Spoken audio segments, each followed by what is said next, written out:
Bom dia, boa tarde, boa noite, meus amores do sétimo ano. Na aula de hoje, nós vamos começar um novo conteúdo, certo? Vamos estudar um pouco sobre os resíduos sólidos. Esse conteúdo pode ser estudado por vocês de forma mais aprofundada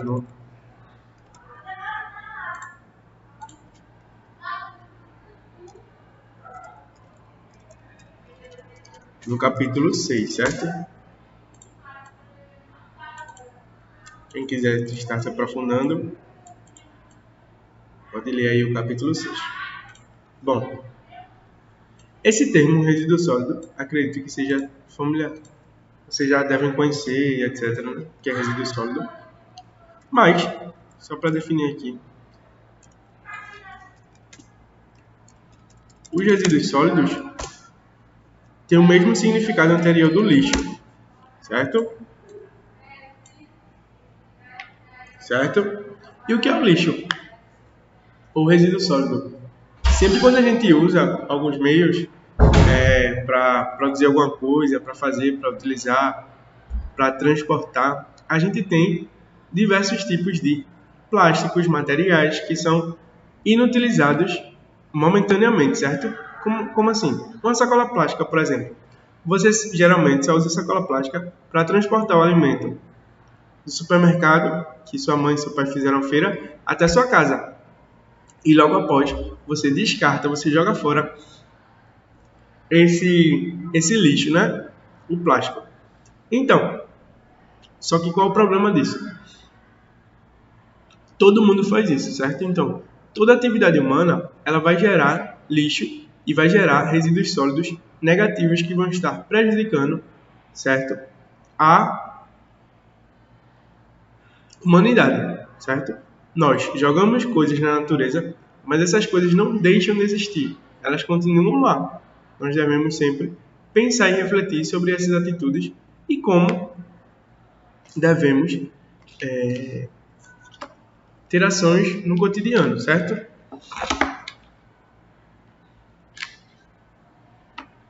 Ó. E, ainda por cima, várias coisas que a gente utiliza, que viram resíduos sólidos, poderiam ser trocados ou substituídos por algum outro material que pode ser utilizado por muito tempo.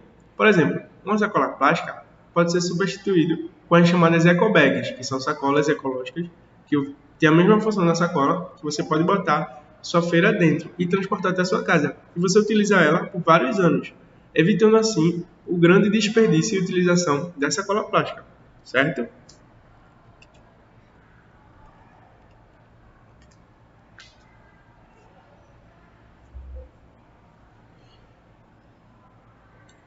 E o lixo? Deixa eu botar aqui na foto.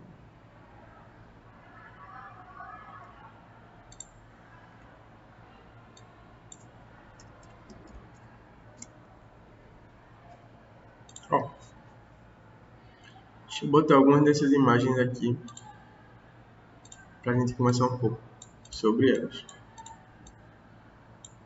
Ó, nós temos aqui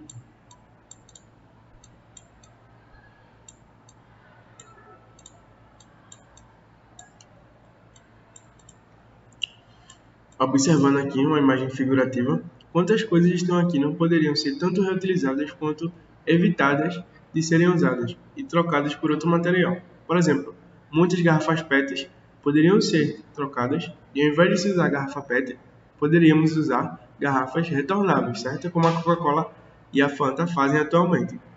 Dessa forma, nós estaríamos evitando com que muitas dessas garrafas que estão aqui jogadas, por exemplo, fossem produzidas, certo? E dessa forma, é tanto benéfico para o nosso bolso quanto para o meio ambiente. Por quê? Nós estamos economizando no dinheiro. Vocês já repararam que a Coca-Cola, que não é retornável, é, por exemplo, R$ 7, R$ 8. Já a Coca-Cola, que é retornável, fica em torno aí de 4, 5, 6 reais. Então, essa diminuição no preço foi porque a empresa da Coca-Cola não está mais gastando de forma massiva com a produção dos plásticos. Logo, ela repassa essa diminuição do valor para o consumidor, certo? O consumidor somos nós. Logo, nós diminuímos o preço da Coca-Cola a partir da criação de uma garrafa retornável, que fez muito bem para o meio ambiente e muito bem para o bolso do consumidor, certo? E aqui nós temos um local rico em animais e várias coisas, né? Plantas aqui no meio, certo? Uma área geralmente coberta por vegetação. Por quê? O acúmulo de lixo ele vai transformar locais em vetores de doenças, certo? Por quê? Esse local aqui vai atrair diversos pássaros, como por exemplo, pombos, abutres e pássaros que estão relacionados a diversas doenças, assim como rato, barata, escorpião, certo? E quem é que pega essa doença? Principalmente catadores de lixo, que são pessoas que tiram do seu sustento diretamente do lixo, certo? Então, dessa forma, é muito prejudicial para os catadores de lixo poder estar se expondo a essa forma de doença, certo? Por quê? Tudo isso poderia ser evitado. Poderíamos ter locais mais organizados, ter uma produção bem menor de lixo, certo? Evitando assim o grande crescimento de doenças e a exploração dessas pessoas aí que estão em condições de vulnerabilidade, certo? Com grandes riscos aí de pegarem doenças, de morrer por conta dessas doenças, certo? E os catadores de lixo, eles ganham muito pouco para poder trabalhar dessa forma. E dessa forma, nós devemos sempre pensar nas pessoas que estão por trás dessa catação do lixo, certo?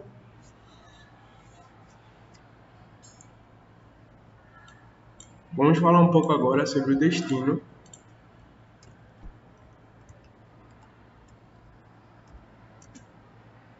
do lixo. Quais são os principais destinos do lixo? Nós temos os rios e a terra, certo? Ou a terra tá lá.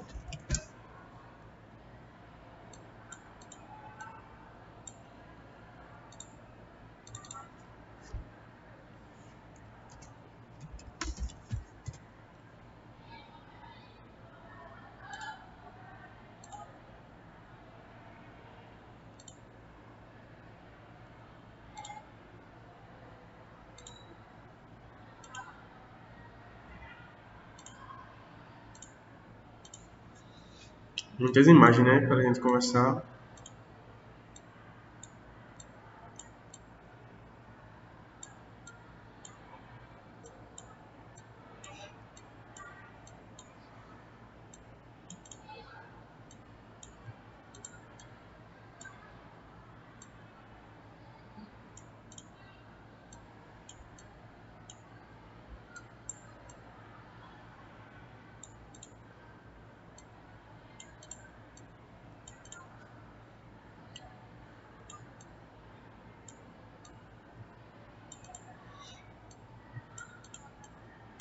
Ó, vejam só essa imagem aqui. Um carregador, uma sacola plástica, um saco de biscoito e uma lata de alimento, certo? Temos aqui uma charge. Lixo no mar é um desrespeito com a natureza, certo? E aqui, ó, as tartarugas marinhas, muitas vezes elas não conseguem diferenciar uma grande fonte de alimento para elas, que é a água viva, das sacolas plásticas. E elas acabam tentando se alimentar dessas sacolas plásticas, e a sacola plástica impede com que ela se alimente, porque ela ocupa o espaço aqui da boca das tartarugas e faz com que não entre alimento na boca delas, e dificulta até mesmo sua respiração, levando diversas milhões e milhões de tartarugas à morte, certo? Temos aqui outro exemplo. Provavelmente o animal, quando ele era menor, ele entrou aqui nesse espaço, certo? E aí ele foi crescendo aí, prejudicou todo o seu sistema motor, circulatório e etc. Todo o seu desenvolvimento aqui foi prejudicado a partir de um simples, né, argola aí, que pode ser produzido a partir de várias formas e também para diversos meios, certo? Temos outra imagem aqui, muito impactante, que são as pessoas, né? Tanto os animais quanto os seres humanos são prejudicados diretamente com com o não cuidado, né, das águas, dos rios, por não se evitar jogar no mar os lixos. É dessa forma que nós colocamos, tanto nós que queremos utilizar as praias, etc., como os animais que vivem nela. Muitos deles morrem literalmente por algum lixo que nós jogamos, certo? Então, tenham mais consciência, propaguem essa ideia de não devemos jogar lixo fora do lixo, certo? Ainda assim, jogando lixo no lixo, nós ainda assim estamos prejudicando a natureza. Só que quando nós jogamos na rua, nós estamos prejudicando muito mais, certo? Por quê? Aqui pode ser remanejado, pode ser soterrado, podem existir várias formas. Mas o lixo que está aqui, por exemplo, essa imagem aqui, ela é muito difícil de ser coletada. Então reflitam mais nas atitudes que vocês possuem aí quando vão à praia, quando estão nos ambientes, certo?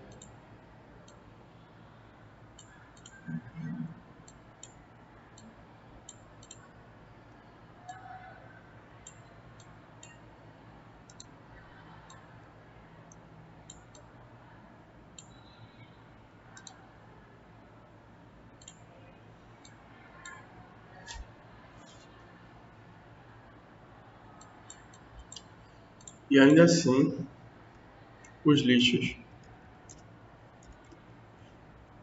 transformam os locais em vetores de doenças. Ou seja, locais que anteriormente não serviriam, não iriam transmitir doenças, são aí jogados diariamente, certo? E são utilizados como vetores, ou seja, locais que possuem diversas doenças que podem ser transmitidas para a natureza, certo?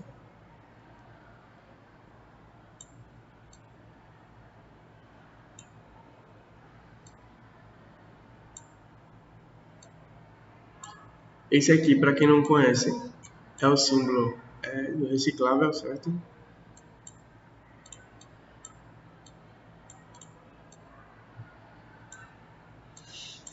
Bom, nós vamos ver agora algumas alternativas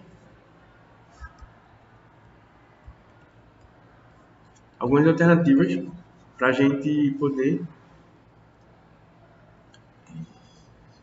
resolver esses problemas, certo? Nós vamos ter os lixões,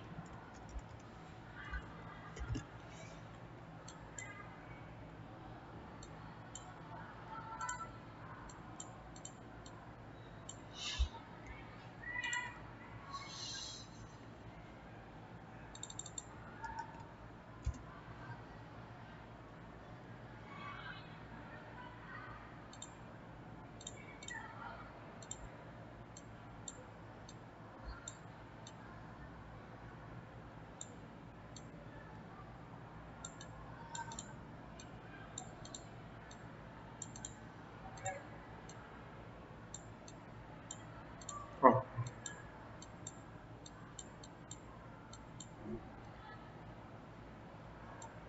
quantas pessoas são expostas diariamente, certo? Colocam suas vidas em risco para poder coletar, para poder ter seu sustento a partir dos lixos. Essas pessoas ainda são expostas a diversas formas.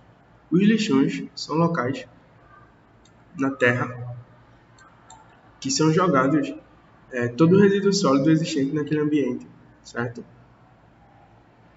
Para poder se colocar nesse lixo em algum lugar, eles são jogados em uma área. Geralmente essa área ela é cercada por área verde, como vocês veem aqui, é bem comum isso.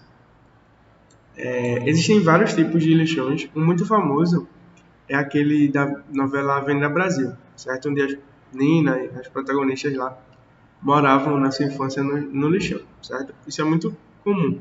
As pessoas morarem perto de lixões e terem sua subsistência a partir do que elas acham no lixo, certo? Infelizmente, isso é uma realidade dura que muitas pessoas ainda vivem. E o que a gente pode fazer para melhorar a vida delas? Nós podemos intensificar políticas de reutilização e reaproveitamento de lixo, certo? Fazendo assim, nós estamos melhorando a vida dessas pessoas indiretamente, melhorando as nossas vidas e melhorando a vida do planeta. Por quê? Nós temos que pensar no planeta como um todo, certo? O que eu faço na minha vida vai impactar o que eu faço na vida do outro. Logo, não seria diferente com a produção, o descarte e a utilização do lixo, certo? O lixo que você usa hoje é o lixo que vai continuar na Terra amanhã. Esse lixo não vai para o espaço, não vai para outro local. Ele vai continuar aqui. E o que nós, enquanto seres humanos, enquanto cidadãos, vamos fazer para melhorar essa situação? E esses lixões são exemplos claros de descarte de resíduos a céu aberto, certo?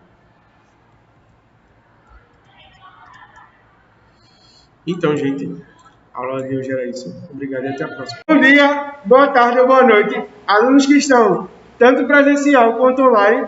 Como vocês sabem, meu nome é Celso Lucas, sou professor de vocês de ciências, certo? Bom, na aula de hoje a gente vai dar continuidade ao conteúdo sobre doenças transmitidas por água, certo? Mas antes disso eu gostaria de revisar alguns tópicos já trabalhados até aqui.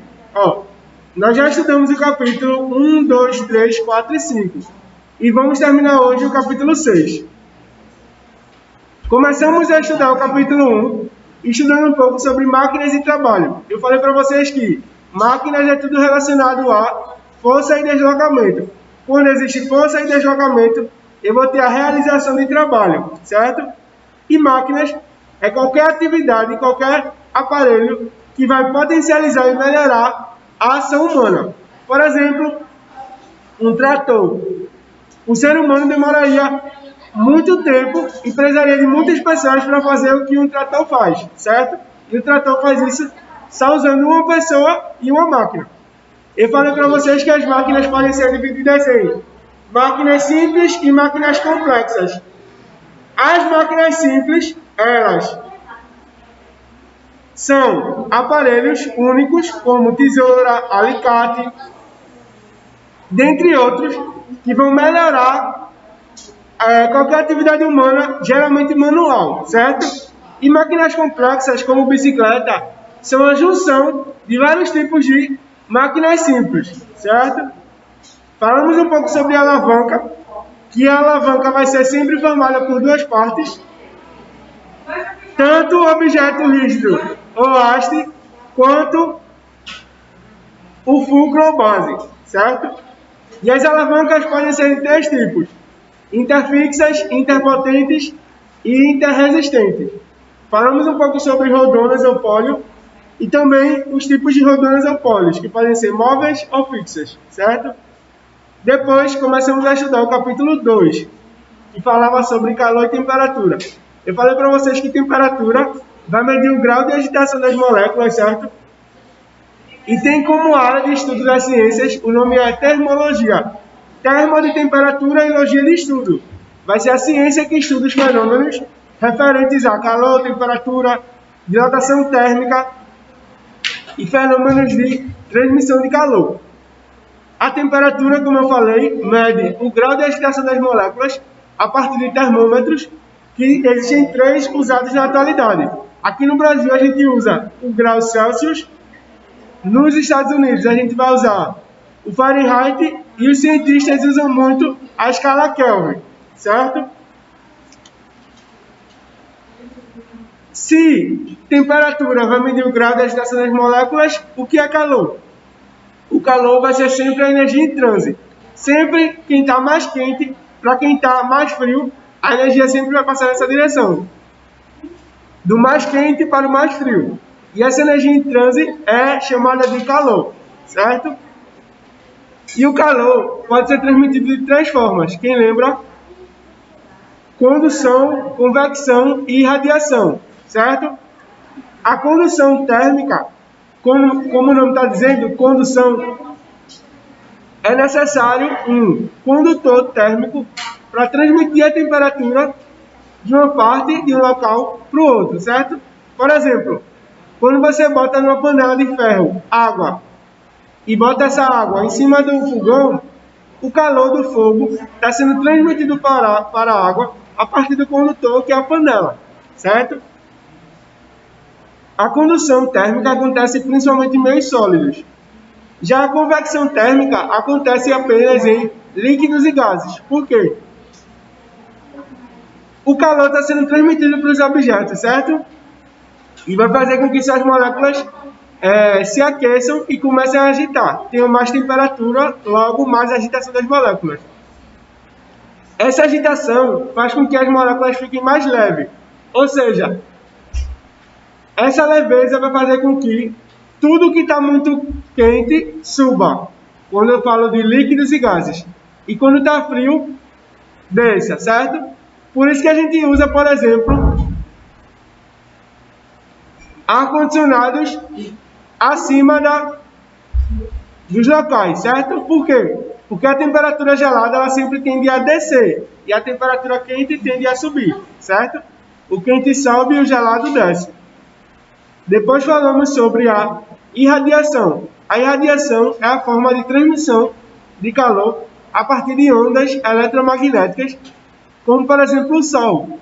O Sol ele transmite calor para a Terra a partir de ondas eletromagnéticas, certo? Falamos também sobre as formas de dilatação térmica. Eu falei que existem 3 formas de dilatação: dilatação linear, dilatação superficial e dilatação volumétrica, certo? E um pouco sobre contração. A dilatação é o crescimento dos objetos a partir do calor e a contração térmica é a diminuição do espaço que aquele objeto ocupa a partir do frio, certo? Também falamos sobre garrafa térmica, que é constituída por 3 partes. Uma tampa, o vácuo, que é o espaço que vai existir entre o líquido e a tampa, e o espelho que existe dentro da garrafa térmica, certo? E cada componente desse tem o objetivo de impedir uma forma de transmissão de calor. A tampa barra a condução, o vácuo barra a convecção e o espelho barra a irradiação, certo? Depois falamos um pouco sobre combustão, que é a união de combustível mais o comburente que vai dar combustão. O combustível vai ser o material queimado e o comburente vai ser o material que faz queimar. O comburente é o oxigênio, certo? Para existir queima, precisa ter oxigênio. E o combustível é o material que vai ser queimado, certo? E os combustíveis podem existir dos 3 estados físicos da matéria. Pode ser sólido, líquido ou gasoso, certo? O combustível gasoso, nós temos o gás de cozinha, por exemplo. O líquido, nós temos a gasolina dos veículos. E os sólidos, nós temos a madeira.